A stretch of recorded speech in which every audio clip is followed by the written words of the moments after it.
देखिए, हर जगह पे चोरी, छिनतई, लूट, रेप, हत्या छोटी छोटी चीज़ों के लिए, और हमारा मानना है कि कहीं ना कहीं जो सूखा नशा है और जो शराबबंदी के बाद जो माहौल बना, जिसमें सूखे नशे का व्यापार एकदम बढ़ गया है, एनडीपीएस एक्ट है वो नाकामी हो गया है। पाया हुआ की संभावना ज़्यादा होगी तो कंटिन्यू रहे, खोया हुआ की संभावना ज़्यादा रहेगी तो फिर उस पर आगे बात होनी चाहिए। छात्रा के बारे में नहीं, बिहार के हर जिले में जो बच्चियों के साथ घटना हो रही है, बहुत सारी घटना है जिसको लोग उठा नहीं पा रहे हैं। क्योंकि जहानाबाद में विपक्ष सशक्त था तो उस बात को उठाया, लेकिन तो सीधा पूछा उनसे कि आप आंकड़े की बात करें तो मुझे सिर्फ इतना बताइए कि जो कन्विक्शन रेट है, जो क्राइम रेट है, दोनों के बीच में गैप कितना है, बता दीजिए आप। हम लोगों ने बहिर्गमन किया है, हमने सरकार का विरोध किया है कि हम यहाँ पे सिर्फ आपकी वाहवाही सुनने के लिए नहीं आए, हम आपसे एक्शन प्लान चाहते हैं।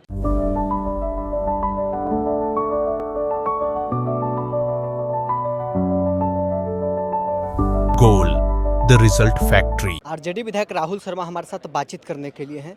गृह विभाग के बजट पर आज चर्चा हो रही है। आप लोग कटौती प्रस्ताव लेकर आए थे। जो क्राइम का स्थिति है, आप सदन में आज आंकड़ा भी पेश कर रहे थे, क्या कहिए? देखिए, हर जगह पे चोरी, छिनतई, लूट, रेप, हत्या छोटी छोटी चीज़ों के लिए, और हमारा मानना है कि कहीं ना कहीं जो सूखा नशा है और जो शराबबंदी के बाद जो माहौल बना, जिसमें सूखे नशे का व्यापार एकदम बढ़ गया है, एनडीपीएस एक्ट है वो नाकामी हो गया है।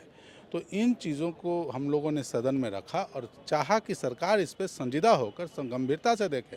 हम लोग सकारात्मक विपक्ष की भूमिका में चल रहे थे। हम लोग चाहते थे कि सरकार इसको सकारात्मक वे में ले और कहे कि नहीं, हम लोग ये काम करना चाहते हैं। देखिए, पुराने आंकड़ों पर अपना पीठ थपथपाना चाह रही है और इनके पास कोई एक्शन प्लान आगे के लिए भी नहीं दिख रहा है। आप चाहते हैं कि शराबबंदी की समीक्षा हो? 1 दशक हो गया है शराबबंदी का। 100% हम पता तो चलना चाहिए कि हमने क्या पाया, क्या खोया।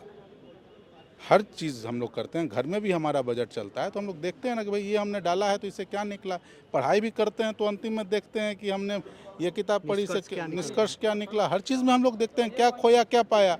अगर इसमें अगर पाया हुआ की संभावना ज़्यादा होगी तो कंटिन्यू रहे, खोया हुआ की संभावना ज़्यादा रहेगी तो फिर उस पर आगे बात होनी चाहिए। नीट छात्राकांड की अभी बात सदन में आपने किया। सम्राट चौधरी जवाब में कहें कि सरकार ने विजय सिन्हा को आदेश दिया था पीड़ित परिवार से जाकर हमने सिर्फ नीट छात्रा के बारे में नहीं, बिहार के हर जिले में जो बच्चियों के साथ घटना हो रही है, बहुत सारी घटना है जिसको लोग उठा नहीं पा रहे हैं। क्योंकि जहानाबाद में विपक्ष सशक्त था तो उस बात को उठाया, लेकिन बाकी जगह पे कहीं ना कहीं वो आवाज़ उनकी दब गई। आपने देखा औरंगाबाद में, आपने देखा दरभंगा में, आपने देखा मुजफ्फरपुर में, आपने देखा खगड़ियान में, आपने देखा सिवान में, छपरा में, हर जगह पे घटना हो रही है, आवाज़ दब जा रही है।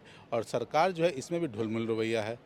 आपको चिन्हित करना चाहिए इसमें आपने गलती कहाँ की। इन्वेस्टिगेशन में आपने गलती की है और इस गलती को आपको मानते हुए जो दोषी पदाधिकारी हैं उन पर को दंडित करना चाहिए। आप सिर्फ और सिर्फ अपनी छवि बचाने के लिए काम नहीं कर सकते, आपको बिहार की जनता के लिए भी काम करना होगा। सरकार सिर्फ आंकड़े का खेल खेल रही है, आपका ये कहना है? 100%। हमने तो सीधा पूछा उनसे कि आप आंकड़े की बात करें तो मुझे सिर्फ इतना बताइए कि जो कन्विक्शन रेट है, जो क्राइम रेट है, दोनों के बीच में गैप कितना है, बता दीजिए आप। परसेंटेज में बात कीजिए, गैप कितना है बता दीजिए। 60 से 70% गैप है। जो क्राइम हो रहे हैं जो कन्विक्शन रेट में है उसमें 70% का गैप है। समझ जाइए कितना बड़ा गैप है, तो इस पर बात करनी चाहिए उनको। गृह विभाग के चर्चा पर भी आप लोग सदन छोड़कर भाग गए। हम लोगों ने बहिर्गमन किया है, हमने सरकार का विरोध किया है कि हम यहाँ पे सिर्फ आपकी वाहवाही सुनने के लिए नहीं आए, हम आपसे एक्शन प्लान चाहते हैं। हम चाहते हैं कि इस पर आप गंभीर हैं कि नहीं, लेकिन उनके पास कोई एक्शन प्लान नहीं है, इसलिए हम लोगों ने बहिर्गमन किया। पुलिस कर्मियों के कई मुद्दों को आपने आज सदन में रखा है। देखिए, सिपाही हैं, हर व्यक्ति को सुविधा मिल जाती है, लेकिन सिपाहियों की सुविधा कहाँ चली जाती है? महिलाएं हैं, उनको ड्यूटी देते हैं ना, शौचालय नहीं है, वो कहाँ जाएगी शौचालय? पुरुष तो है तो कहीं भी चला जाएगा, महिलाएं कहाँ जाएंगी? आप जो सिपाही होते हैं उनके बच्चों के पढ़ाई लिखाई की बात होती है। हर सिपाही का एक सपना होता है कि उसके बच्चे अच्छे स्कूल में पढ़ें, जिस स्कूल में पढ़ें वहाँ अच्छी शिक्षा की व्यवस्था हो। कहाँ होगा? तो इन चीज़ों पर सरकार को ध्यान देना चाहिए, तभी तो उसका मनोबल ऊँचा रहेगा।